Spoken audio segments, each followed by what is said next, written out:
आनंद उत्साह व चैतन्य दर्शवणाऱ्या पिवळ्या ध्वजाचं नेतृत्व करत आहे कारागृह हवालदार श्री सुमन कितीरमारे. या संघामध्ये एकूण 65 खेळाडूंनी सहभाग घेतलेला आहे. शौर्य, धैर्य आणि त्याग हीच आमची खरी ओळख. पुढील मानवंदना देण्यासाठी मंचासमोरून जात आहे बुलढाणा जिल्हा कारागृहाचा संघ. प्रेम कोमलतेचे प्रतीक दर्शवणाऱ्या गुलाबी ध्वजाचं नेतृत्व करत आहे कारागृह शिपाई चंद्रकांत महल्ले. संघामध्ये 10 खेळाडूंचा सहभाग आहे. सर्व खेळाडू बँड पथकाच्या तलावर सुंदर संकलन करत आहे. यानंतर मानवंदना देण्यासाठी मंचातून जात आहे गडचिरोली जिल्हा खुले कारागृहाचा संघ. शांतता कारागृह शिपाई श्री शुभम पिंपळकर. संघामध्ये 16 खेळाडूंचा समावेश आहे. लक्ष्य न ओझल होने पाए कदम मिलाकर चल, मंजिल तेरी कदम चुमेगी आज नहीं तो कल. यानंतर मानवंदना कभी नाही हिम्मत हारी है, ये मशाल गवा है, अब जीतने की बारी है.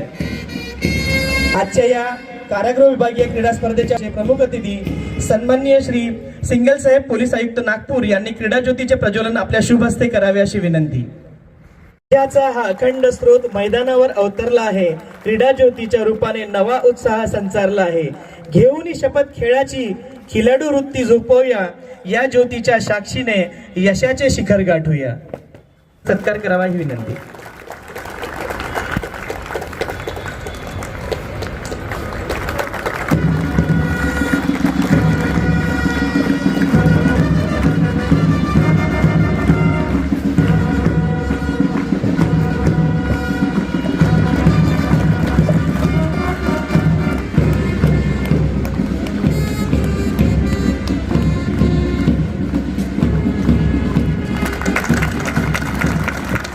राष्ट्र कारागृह व सुधार सेवा विभाग पूर्व विभाग नागपूर येथे जी आपली क्रीडा स्पर्धा विभागीय क्रीडा स्पर्धा होत आहे त्याबद्दल आमचे इकडचे कारागृह महानिरीक्षक श्री वैभव वाघे तसेच श्रीमती चिंतामणी अधीक्षक अमरावती मध्यवर्ती कारागृह व पूर्व विभागातील सर्व कारागृह अधीक्षक उपस्थित सर्व मान्यवर तसेच 11 टीम्स आज इथे या विभागीय क्रीडा स्पर्धामध्ये भाग घेत आहे. त्या सगळ्यांचा मी खूप खूप अभिनंदन करतो. जे आज 11 टीम्स आहे, जे खेळाडू आहे, हे जे 3 दिवसाची आपली स्पर्धा आहे त्याच्यात तुम्ही भाग घेणार आहे. काही टीम्स छोटा आहे त्यांचा नंबर, काही टीम्स मोठी आहे. जे आपण खेळाडू इथे आलेले आहे इथून बहुतेक तुमच्या एक पूर्ण टीम पण तयार होतील जे तुमच्या फर्दर नॅशनल स्टेट लेवलवर किंवा नॅशनल लेवलवर तुमच्या रिप्रेझेंट करणार आहे. वेगवेगळे खेळ आहे याच्यात ते आम्ही पाहतो. काही वैयक्तिक आहे, काही सांघिक खेळ आहे. हे जे खेळ आहे मी पर्सनली असं बिलीव करतो की एखादा खेळ आपण सगळ्यांनी खेळला पाहिजे. हा टीममध्ये असो किंवा इंडिव्हिज्युअल असो, कारण याच्यामुळे आपली पूर्ण पर्सनॅलिटी डेव्हलप होतात. त्याच्यात आपण मानसिक रूपाने तसेच शारीरिक रूपाने एक आपला लेवल वाढतो. आणि आपण एक काही लोक बोलतात वेळ भेटत नाही किंवा बिझी असतो, असा असतो तसा असतो. याच्यासाठी जे वेळ आहे काढावा लागतो आणि हे तुम्ही सगळ्यांनी काढलेली आहे. आणि जे ऑर्गनायझर्स आहे त्यांनी याच्यासाठी वेळ दिलेली आहे. ही फार मोठी गोष्ट आहे. एवढंच नको, याच्या नंतर जे आहे तुम्हाला बघून तुमची जे फॅमिलीज आहे किंवा इतर जे लोक आहे, मुले आहे, ते इन्स्पायर होतात आणि तुम्हाला बघून की आमची आई, आमचे वडील किंवा आमचे अंमलदार, आमचे कर्मचारी अधिकारी हे करतायत तर आम्ही पण करू. हा माझा वैयक्तिक मत आहे. परंतु आम्ही स्वतः जसं सांगण्यात आला, मी आजही दररोज मेडिटेशन, योगा किंवा जिमला जातो. आणि काही लोक असंही म्हणतात की आता वय झालेली आहे, वय वाढलेली आहे, आता 50च्या झालो, 55च्या झालो, आता थांबलो पाहिजे. माझं असं म्हणणं आहे की आपण थांबले नाही पाहिजे. जो थांबला मग तो गेला. म्हणजे फिजिकल फिटनेस जे आहे तुम्ही जेवढा शरीरला त्रास देणं, हे त्रास मी याच्यासाठी म्हणतोय की आपण लेजरली किंवा आरामात बसतो, मग थोडासा काही स्विमिंग केलं, धावले, सायकलिंग केली, थोडा त्रास होतो बॉडीला, परंतु त्याच्यामुळे आपले मसल्स डेव्हलप होतात, आपली स्टेबिलिटी बॉडीची डेव्हलप होतात किंवा मानसिक दृष्टीने आपण जास्त सक्षम होतो. हे जे तुम्ही करताय त्यासाठी आपल्या सगळ्यांचे मी अभिनंदन करतो. मी जे आहे परत स्वतःचे एक्झाम्पल देणे फार महत्त्वपूर्ण असते, चांगलं असतो, कारण हे मनात आवाज येतात.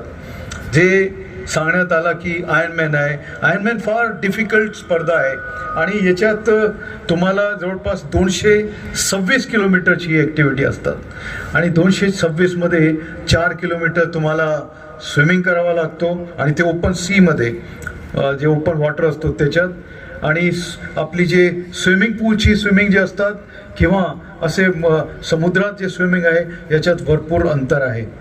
ते 4 किलोमीटरची स्विमिंग नंतर 180 किलोमीटर सायकलिंग करणे आणि एक इव्हेंटसाठी वेळ दिलेली असतात की या वेळेत तुम्हाला संपवायचे नाही तर तुम्ही डिस्क्वालिफाय होणार. 180 किलोमीटर सायकलिंग नंतर 42 किलोमीटर तुम्हाला धावावा लागतो. म्हणजे हे जे आहे 226 किलोमीटरची ॲक्टिव्हिटी असतात आणि हे तुम्हाला 17 तासामध्ये कंप्लीट करावा लागतो. हे जे आहेत आम्ही 50ची वयामध्ये हे 226 किलोमीटर 15 तास आणि 13 मिनिटामध्ये कंप्लीट केले होते. हे मी याच्यासाठी तुम्हाला सांगतो, जसं मी सांगितलं वय वाढतात, सगळं होतात, परंतु तुम्ही स्वतःला किती इम्पॉर्टन्स देतात. कारण भरपूर लोक सांगतात मी बँड्रामध्ये राहतो, माझा घर इतका मोठा आहे, माझा इतका फ्लॅट आहे, बंगलो आहे, परंतु माझं असं म्हणणं आहे की आपण या शरीरामध्ये राहतो. कुठेही गेलो आपलं या घरात राहतो, आमच्या जसे ट्रान्सफर होत राहतात, आम्ही इकडे राहिलो, सांगली, नांदेड, इकडे तिकडे सगळी जागा राहिलो, परंतु शेवटी जे आहेत मी या शरीरामध्ये राहतो.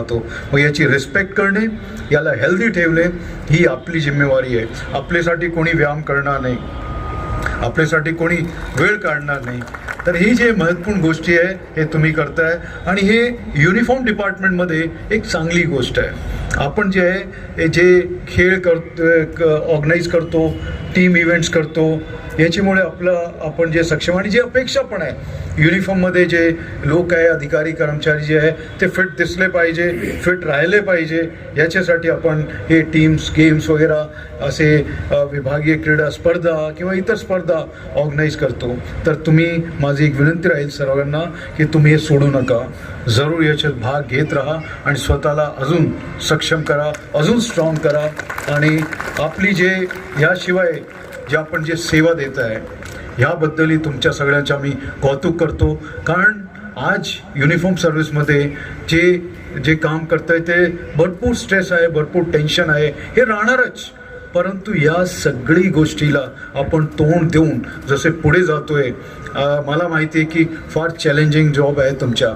ज्यावेळेस सगळे प्रकारचे तुमच्याकडे आरोपी येतात, क्रिमिनल्स येतात आणि त्यांना तुम्ही ठेवतात, वॉच ठेवतात, ऑब्झर्व करतात आणि कसे ते कंट्रोलमध्ये राहतील हे, आणि बाकी जे काही जर मेडिकल एमर्जन्सी आली किंवा काही झाला मग तुम्हाला पळवापळवी करावा लागतो.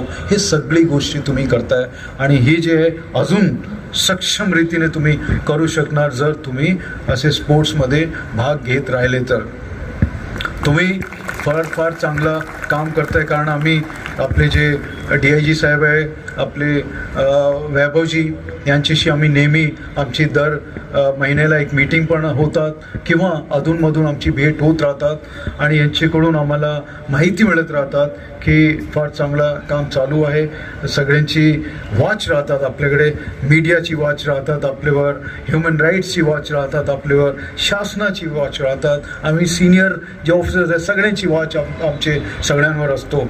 मग हे सगळे असताना आपण चांगली जे पोलिसिंग किंवा कारागृहामध्ये आपण जे काम करतो हे चांगलं आपण काम करतो आहे. यासाठी तुमच्या पुन्हा सगळ्यांच्या आम्ही अभिनंदन करतो. आणि जसं सांगण्यात आलं की तुम्ही हे जे पार्टिसिपेशन आहे डिसिप्लिनमध्ये करा. आपण हारतो, आपण जिंकतो, हा एक गोष्ट आहे. आपण जरी हारलो तर आपण एक्सपिरियन्स गेन करतो. आपण मायूस नाही झालं पाहिजे की मी हारलो. हा सगळी जागा काम येतात. माझे 2 मुले आहेत, त्यांनाही मी सुरुवातीपासून हे सांगत आलो आहे आणि याच्यामुळे काय की एकदम सक्षम झालेले आहे. आपल्याला बघून आपली फॅमिली मेंबर्स हे करतील. तुम्हाला खूप खूप मी परत शुभेच्छा देतो आणि आजची आपली विभागीय क्रीडा स्पर्धाच्या शुभारंभ किंवा उद्घाटन झालेलं आहे असं मी जाहीर करतो. खूप खूप धन्यवाद.